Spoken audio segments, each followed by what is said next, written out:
Hey everyone, Rarity Dash here, time for another Patreon-sponsored reaction video. And this one comes to you courtesy of Johnny Lee Largent, who has requested that I react to yet another Man-at-Arms Reforged video from Ami. This time, it's Rose's Sword from Steven Universe, which, yeah, should be really fun. I mean, that's a very distinctive weapon, a very cool weapon. I've always liked that design. It's a big sword, big thick sword, and it has a cool hilt and just... yeah, it's an impressive weapon, and it's an important weapon. I mean, it's now broken, so yeah, but it was cool. And I'm really interested to see them try and forge it, and play that bismuth part of actually making this weapon. Yeah, we'll see how it goes. Hopefully it will turn out, hopefully they'll turn out a really cool product. I mean, I'm sure they will. That's what they do. I really was impressed with both the two I've seen so far, the Fate Excalibur and the Kill la Kill Scissor Blade. They do very good work, and I'm assuming this will be the same. So let's get started and find out. Here we go. All the comments. Oh. Why did I think that was going to be all of them?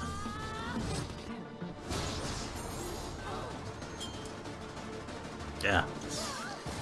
Love it when Connie uses it. She's awesome. It's like so big to her. I mean, to Rose, not as much, but Connie, it's all the more impressive. I'm Matt. I'm Carrie. We are the Stagmer Brothers, a Baltimore knife and sword. We're going to be building some of your favorite... Wonder how many of them are Steven Universe fans. You've never seen before.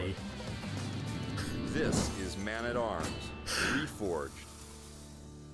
They don't really look like it. It's a straight-bladed saber that's pink, with a red handle. There are vines etched in the guard that connect to a rose-shaped pommel. I forgot we had that great description of it. Since the new season of Steven Universe came out earlier this summer, we've seen a huge number of requests for the swords. In this case, we're going to be doing Rose Quartz. It's a big pink sword. We're going to go ahead and do a lot of forging work on this. Actually, where you see things that are white painted on the sword, some of that we're going to make in silver, so we'll make it really interesting. It should be a really awesome, neat build. And then at the end, we are going to paint it pink, but it's going to chop some stuff up. In starting the blade for the cutlass, I select a piece of tool steel. In our case, it's a piece of 1045. 1045 is underappreciated in the bladesmithing community, as it is considered to have too low of a carbon content to produce a good blade. However, there are two distinct advantages to using 1045 in our case. When making a big blade, 1045 is more forgiving in the forging and heat treating techniques, so long as you do them relatively correctly. The second advantage is, Carrie bought quite a lot of it, so we're waiting to use it all up. Okay, I mean that makes sense. Gotta use what you have. To do is square up the material. He then begins to draw it out underneath the flat dies on the power hammer. It's going to take him about 3 heats to pull it out to the proper length, and then he can move on to the blade forging. Cool.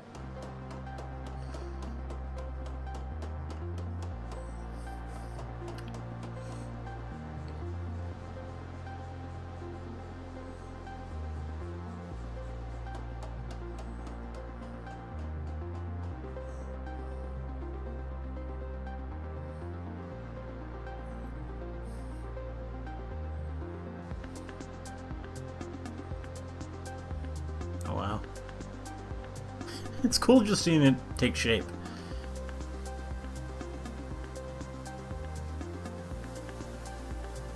I mean, I wouldn't have thought such a long blade would be able to come out of that. But I mean, it makes sense when you think about it.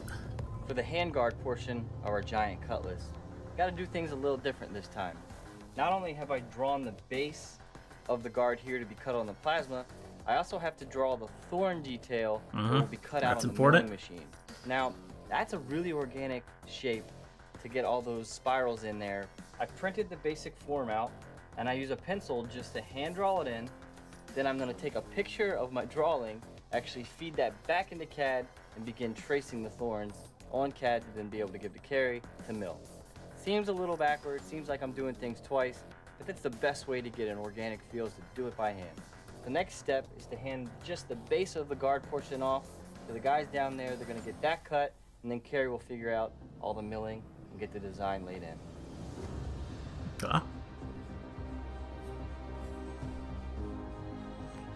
Really excited for this one. This is a cool weapon. It just seems a bit more ornate than the others. I mean, Excalibur was cool, but...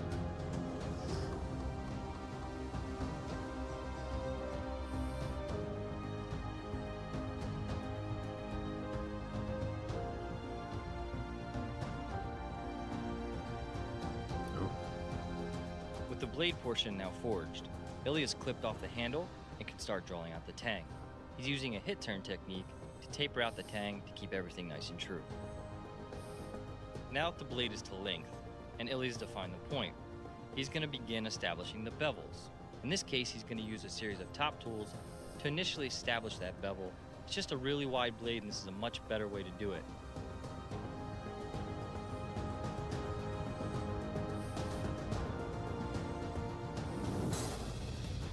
Now that Matt has this drawn out for me, both the perimeter of the piece and what we'll be engraving, I'm going to go ahead and take it on the CNC table. We're going to cut out the perimeter of this piece. It'll give us what we need to have in hand.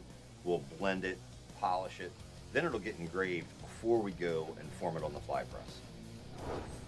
So as you can see here, I have the guard for the rose quartz sword. What I'm going to do now is I'm going to go through, clean up the perimeter, get all the burrs off, clean the face up, take it through 2 grits, clean it up so I can give it back to them so they can engrave the other side.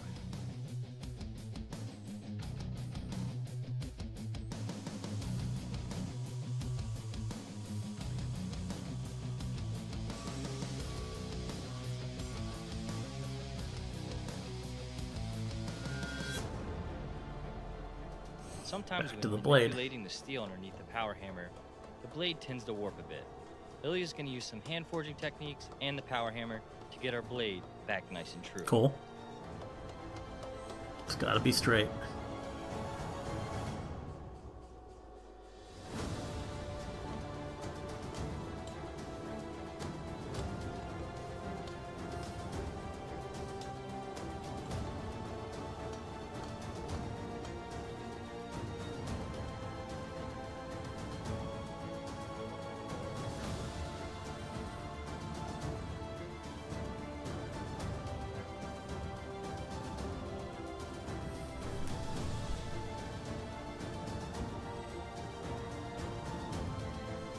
Nice.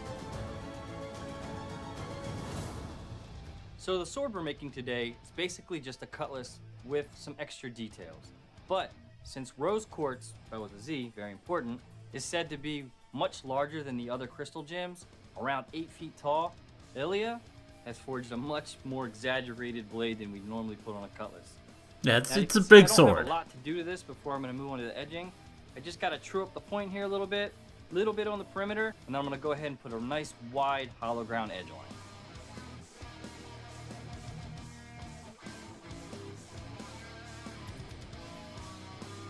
I mean, I almost feel like it's bigger than One of that. the really awesome opportunities Maybe of it the just show looks has like always it. driven us and pushed our skills to the limit. When we first started doing Man-at-Arms, I hardly ever hollow ground any blades.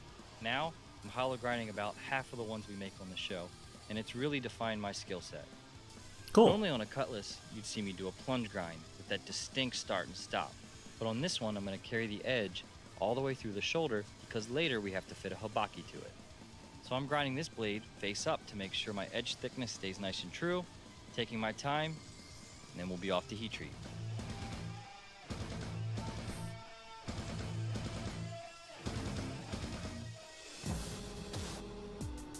I'm going to be using the Novacon CNC mill to do this engraving. I've got the program all set in here. I had to have John weld a couple of tabs onto this piece. I had to get these hold downs out of the way because as you'll see, the cutter's going to come right through this area. We're going to come in, we'll do it in 3 passes because we want a fair amount of depth.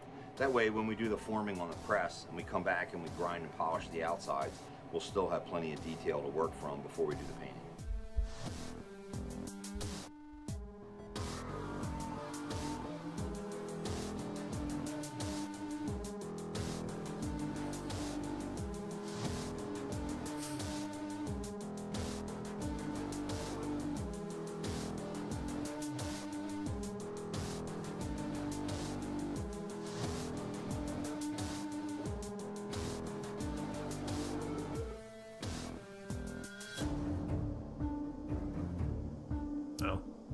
next phase in Heating bringing up the sword again. to life is to heat treat the blade.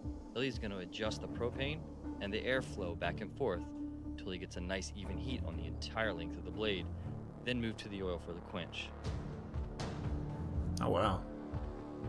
He hands it off to me for straightening, but it's pretty straight, so I'm just going to clamp it in the vise and let it cool slowly. Cool.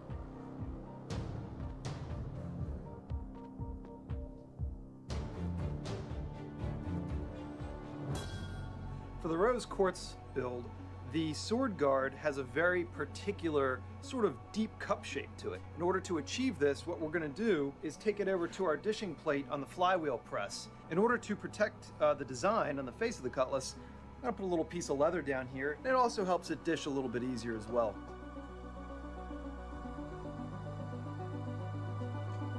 Okay, I was wondering about the shape of this thing.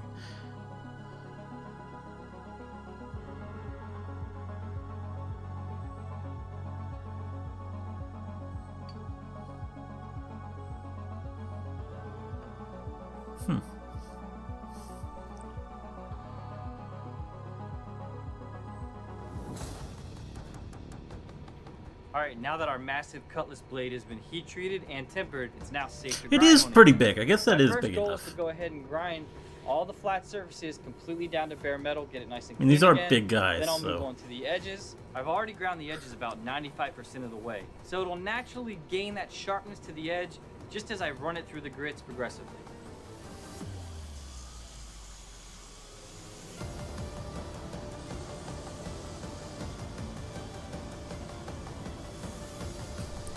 This is cool.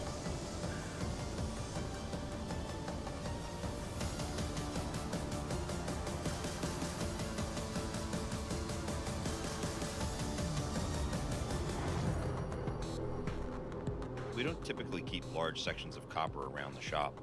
In this case, we've got some old scrap that we had done on previous builds.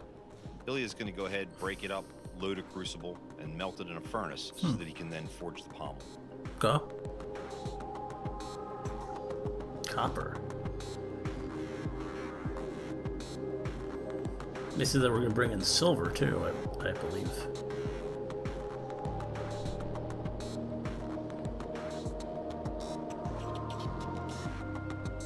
Just so many steps for this one.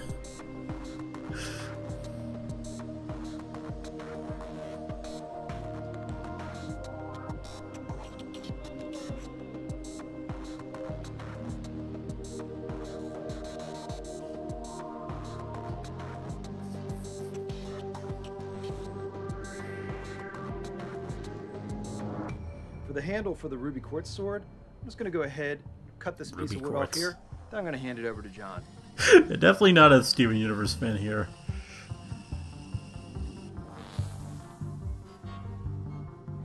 All of the pieces of this sword Oh, are wow. beginning to come together.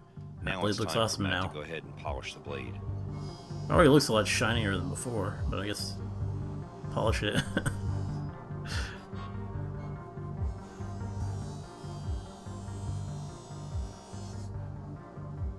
Yeah.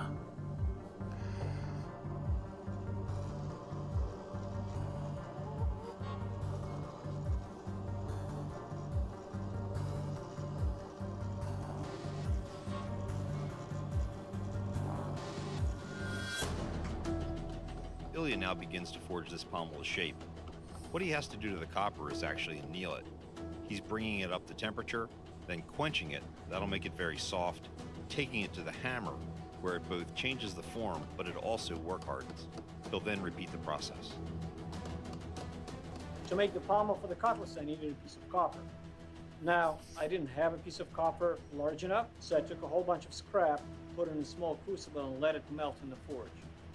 After the copper was completely molten, I let it cool off first slowly in the forge and then in air. That produced a puck. I heat cycled it a couple times and started cold forging on it. But it developed a small crack, Oh. which, if I stop now, is not a big deal. All I have to do is drill a hole and tap it, which will be the final hole for attaching the pommel to the cutlass. Okay.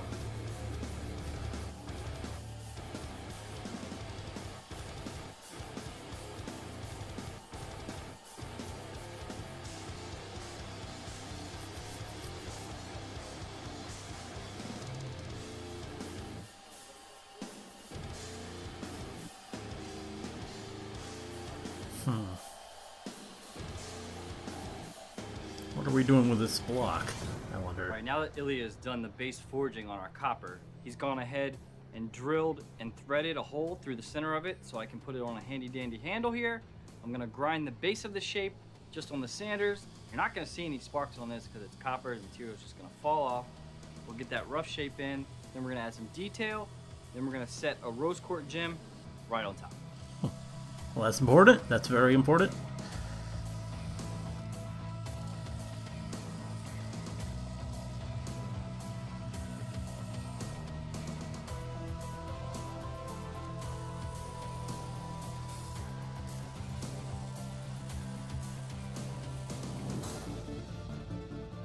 The copper for the habaki will both be forged to thickness and then shaped. As he's shaping this, he'll have to work around the blade. This is the part that will seat the blade onto the guard.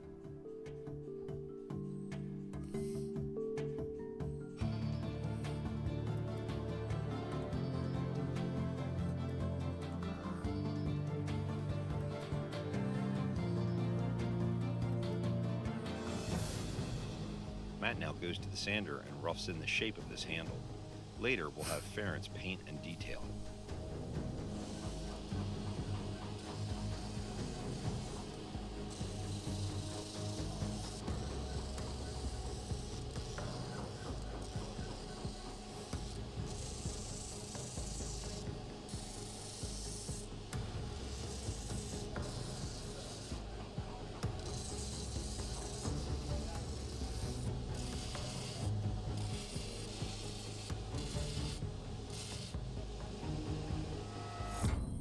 Ilya uses a series of small wires to hold this habaki together for soldering.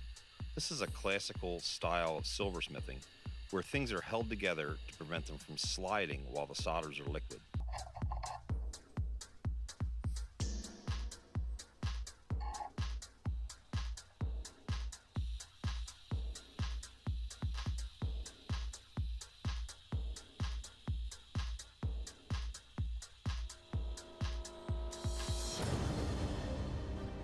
We've got the handle, and we're going to go ahead and do the engraving for the rose thorn pattern along the handle. We'll keep it consistent with the same pattern that we have on the guard. I'll take an inverted cone.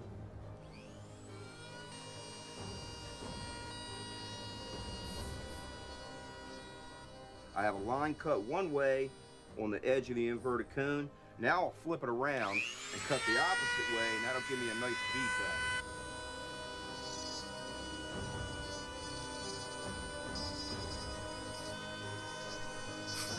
Just all the work that goes into this sword. It's crazy. We'll continue this process, wrapping the thorns around the handle, then we can go on to the stain and the paint. Now that Ilya is done with the copper portion of the habaki, it's time to move on to the silver. Yeah. It has a very flower bud-like lighter color to it in the cartoon. So Ilya's first gonna cut the silver. He'll then use a hand engraver, carve out the recess where the silver will go, and it'll be inlaid permanently.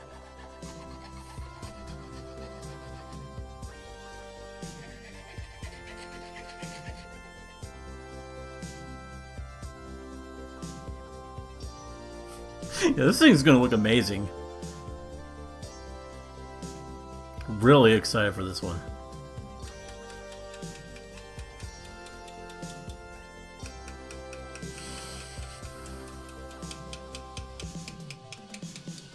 The trick to setting big wide pieces of silver is to create a suction cup effect.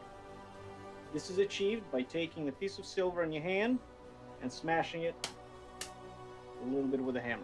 As soon as I set it into the recess and start hitting it, the suction cup will expand sideways, locking into the borders.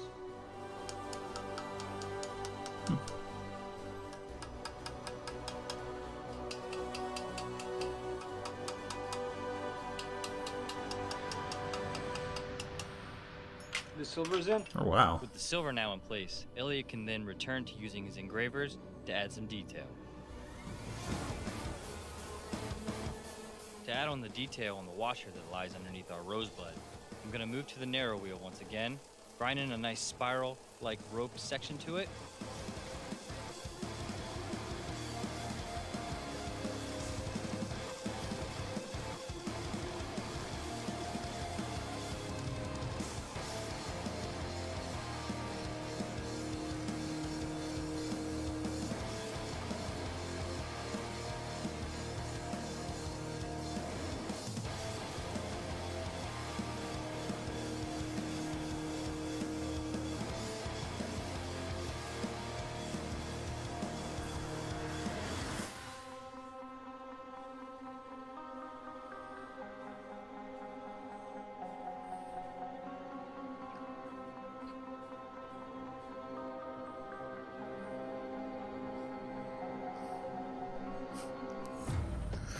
To get the pink or purplish color to our copper parts, Ilya is going to heat the copper up, then quench it in a solution of borax and water.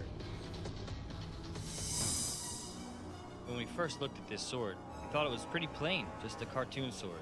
But once we got into making it, we realized it had a lot of detail. And we ended up showing you guys a lot of different ways to remove material. I think this piece turned out beautiful and deadly. Oh, wow! Look at that thing!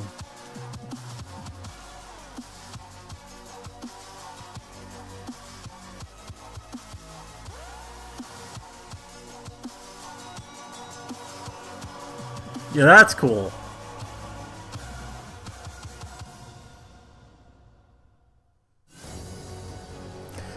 It has to be a pony, right? Oh.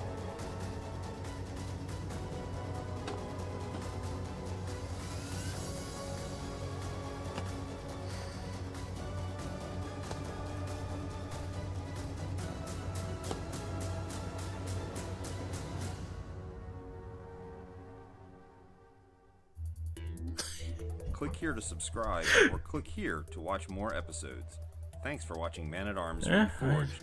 We need to know what you want the guys to build, so tell us in the comments below what weapons you want to see next.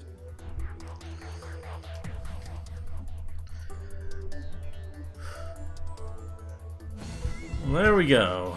That was definitely the best one of those I've seen so far. I mean, I love the others. I love. I'm a huge Fate fan, obviously, and Kill la Kill, one of my favorite animes ever. Steven Universe, I mean, I do love it, but I don't know if I'd quite put it on the same level in terms of everything. It's hard. I mean, it's hard to compare anime and just Western cartoons. I don't generally do that, but yeah, just the excitement here. I mean, it is a cool weapon. I do like it in the show. I like seeing Connie fight with it. I like the whole idea of it. But the excitement here was really just in the complexity of it, of actually seeing them do something a bit more, with a bit more steps to it. This really helped me appreciate what these guys do and really get into it and just get excited by seeing it all come together. That was great. I mean, if you go back to the Scissor Blade, that was just pretty simple. That was... they had to look at that and think it was pretty basic, and they were just for that one and both for Excalibur, they had to do things to make the process more interesting, like melt down scissors and stuff. Here, they didn't do any of that. They just sort of they didn't have any like gimmick stuff. They just found the right materials, or well, in one case, they said it was materials they had, not necessarily the best thing ever, but. They put it together and it looked pretty damn great. Just the detail, the silver on it, all that stuff. Yeah, it was awesome. It was a really cool sword. And I mean, I just really love all the work that went into it. I mean, Bismuth, she makes her forging seem pretty easy. She makes it look easy, but this made it clear that it's not easy to actually forge this stuff in real life, and it was just cool. This was a great video, and I'm excited to watch more of these. I might do some on my own. I've still been threatening to do that one Ruby one, so I might do that soon. Or I mean, you guys can keep requesting them as well. It's definitely very interesting content, and yeah, just cool stuff to see. So, yeah. Anyway, hope you liked the reaction. Let me know if you did, and see you in the next one.